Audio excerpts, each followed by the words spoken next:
much. So when you now start taxing them, you're crippling their ability to create a sustainable business they can pass on as a legacy.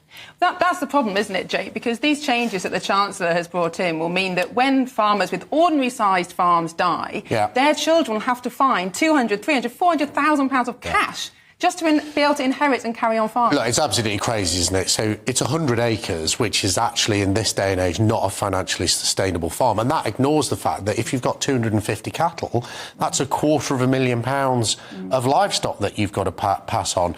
There's a reason that for 50 years, in fact, 74 years, we haven't taxed farmers in this way, because it will destroy every single family farm in this country if it goes ahead.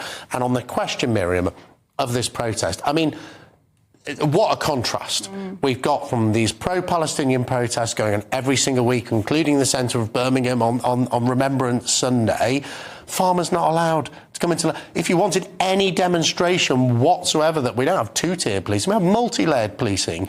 Any left-wing cause, Extinction Rebellion, pro-Palestine, yeah, fine, go and protest in London. Farmers, actually something that really affects people in this country. If you think of the Palestine protest, how does that... why can all be appalled about the death in Palestine? How does that affect us? I don't Farmers, think that you need them 3 times a day. They provide the milk for your cornflakes, the bread for your dinner at lunchtime, and when you have tea, they probably provide the potatoes you eat. I don't think it's there when it comes to farmers that...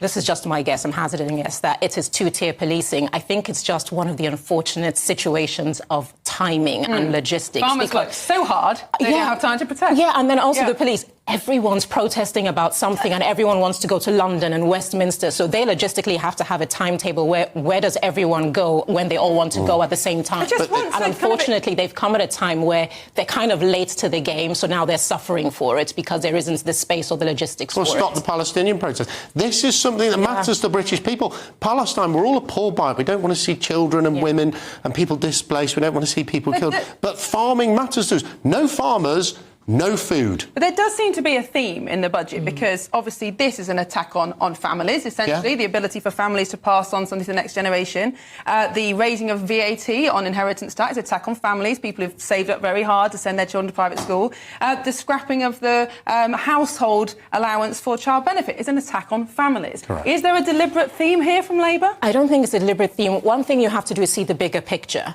Labour hasn't created problems, they've inherited problems. And one thing they'll always say is that you'll never know the full scope until you're actually in the seat of power. I think their rhetoric during campaigning and being in opposition had a general idea of what was going on. They didn't know the reality of it. And having stepped into power, they realised, oh, we need to find a lot of money somehow. And they're being very... Well, £10 billion for public sector pay rises. Police have issued a statement. They've said at no point have we banned anyone from marching on this date. We'll work with anyone wishing to organise a peaceful process. Well,